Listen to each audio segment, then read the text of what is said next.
மலைப்பயிர்கள் துறை, ஊட்டச்சத்து வேளாண்மை இயக்கம். மக்கள் நலமும் நல்வாழ்வும் அவர்கள் உண்ணும் உணவை பொறுத்தே அமைகிறது.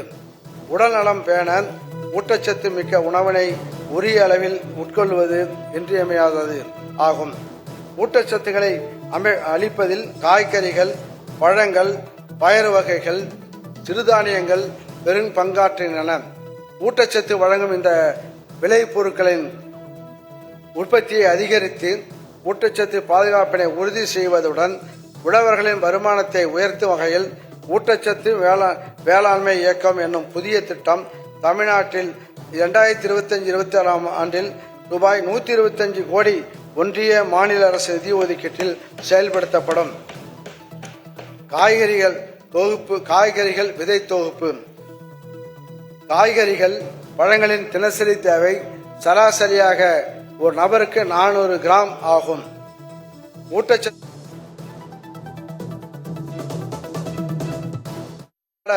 காய்கறி தேவைகளை நிறைவு செய்யவும் வீட்டு தோட்டங்களில் காய்கறிகள் வளர்ப்பதை ஊக்குவிக்கும் விதமாக தக்காளி, கத்திரி, வெண்டை, மிளகாய், கொத்தவரை, கீரை வகைகள் போன்ற 6 வகையான காய்கறி விதைகள் அடங்கிய தொகுப்பு 15 லட்சம் குடும்பங்களுக்கு 75% மானியத்தில் வழங்கப்படும். பழச்செடிகள் தொகுப்பு. நகர்ப்புறங்களிலும் கிராமப்புறங்களில் வசிக்கும் மக்களின் ஊட்டச்சத்து பாதுகாப்பை உறுதி செய்வதற்காக விரைவில் பலனளிக்கும் பப்பாளி, கொய்யா, எலுமிச்சை ஆகிய 3 வகையான பழச்செடிகள் அடங்கிய பழச்செடி தொகுப்புகள் 9 லட்சம் குடும்பங்களுக்கு 75% மானியத்தில் வழங்கப்படும். தமிழ்நாட்டில் காய்கறிகளின் தேவைக்கேற்ப அவற்றின் பரப்பு உற்பத்தியை அதிகரிக்கும் பொருட்டு தக்காளி, வெங்காயம், முருங்கை, கத்திரி, பச்சை மிளகாய், வெண்டை, கீரை போன்ற முக்கிய காய்கறி பயிர்கள் 14,000 ஏக்கரில் பரப்பு விரிவாக்கம் செய்யப்படும். இந்த பரப்பு விரிவாக்கம் பெருமளவு சென்னைக்கு அருகில் உள்ள மாவட்டங்களில் செயல்படுத்தப்பட்டு சென்னைக்கான காய்கறி தேவை நிறைவு செய்யப்படும். வைட்டமின்கள், நார் சத்துகள், இரும்பு சத்து, தாது உப்புகள் போன்ற சத்துக்கள் நிறைந்த பழங்களின் சாகுபடி பரப்பானது 12,000 ஏக்கரில் ஊக்குவிக்கப்படும். பந்தல் காய்களின் உற்பத்தியை அதிகரிப்பிற்காக 1,200 ஏக்கர் பரப்பில் பந்தல் காமிப்புகள் ஏற்படுத்தப்படும். பயிர் வகை உற்பத்தியில் தன்னிறைவு பெற்று உணவு பாதுகாப்பை உறுதி செய்திட 2025-26 ஆண்டில் பயிர் பெருக்கு திட்டம் 5,72,000 ஏக்கர் பரப்பளவில் 2,50,000 உழவர்கள் பயன்பெறும் வகையில் செயல்படுத்தப்படும். தமிழ்நாட்டில் துவரையின் பரப்பு குறைந்து கொண்டே வரும் நிலையில் கடந்த ஆண்டு தமிழ்நாடு அரசு மேற்கொண்ட பல்வேறு சீரிய முயற்சிகளால் துவரை பரப்பு 1,59,000 ஏக்கராக உயர்ந்துள்ளது. துவரை சாகுபடி பரப்பு குறைந்து வரும் மாவட்டங்களில் 80,000 ஏக்கர் பரப்பில் துவரையை தனிப்பயிராகவோ, வரப்பு பயிராகவோ அல்லது ஊடு பயிராகவோ பயிரிடுவது ஊக்குவிக்கப்படும். பயிர் வகையில் விதை தொகுப்பு.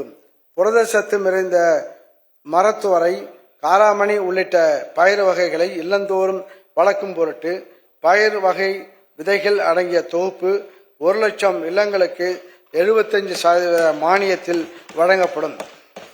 புரதச்சத்து மிகுந்த காளான் உற்பத்தியை பெருக்குவதுடன் புதிய தொழில் முனைவோர்களை ஊக்குவிக்கவும் வேலை வாய்ப்புகளை உருவாக்கும் வகையிலும் ஊரக பகுதியில் 5 காளான் உற்பத்தி கூடங்கள் அமைத்திட மானியம் வழங்கப்படும். உழவர்கள் தாங்கள் விளைவித்த காய்கறி கனிகளை நுகர்வோருக்கு நேரடியாக விற்பனை செய்திட 4,000 நடமாடும் விற்பனை வண்டிகளுக்கு மானியம் வழங்கப்படும். ஒருங்கிணைந்த தென்னை வளர்ச்சி திட்டம். தமிழ்நாட்டில் தென்னை 11,65,000 ஏக்கரில் பயிரிடப்படுகிறது. தென்னை மரங்களிலிருந்து தேங்காய், இளநீர், தேங்காய் எண்ணெய், தேங்காய் பால், நீராபானம், தென்னை நார் போன்றவையும் பல்வேறு வகையான மதிப்பு கூட்டு பொருட்களும் கிடைக்கின்றன. வைத்த பிள்ளையை பாதுகாத்தால் அது பெற்ற பிள்ளைக்கு உதவும் என்ற சிறப்பு வாய்ந்த தென்னை சாகுபடியை ஊக்குவிக்க உழவர்கள் விருப்பத்தின்படி நெட்டை என்று குட்டை என்று நெட்டை ஒட்டு ரக கன்றுகள் வழங்கப்படும். இத்திட்டத்தினை அனைத்து மாவட்டங்களிலும் 9,800 ஏக்கரில் செயல்படுத்த ரூபாய் 4,80,00,000 நிதி ஒதுக்க செய்யப்படும். தங்கம், வைரம், வெள்ளி தள்ளுபடி திருவிழா. தங்க நகைகள் சேதாரம் 1% குறைவு. வைர நகைகள் கேரட்டுக்கு 5,000 குறைவு. உங்க லலிதால விலைய கம்பேர் பண்ணுங்க. எங்க கம்மியோ அங்க வாங்குங்க.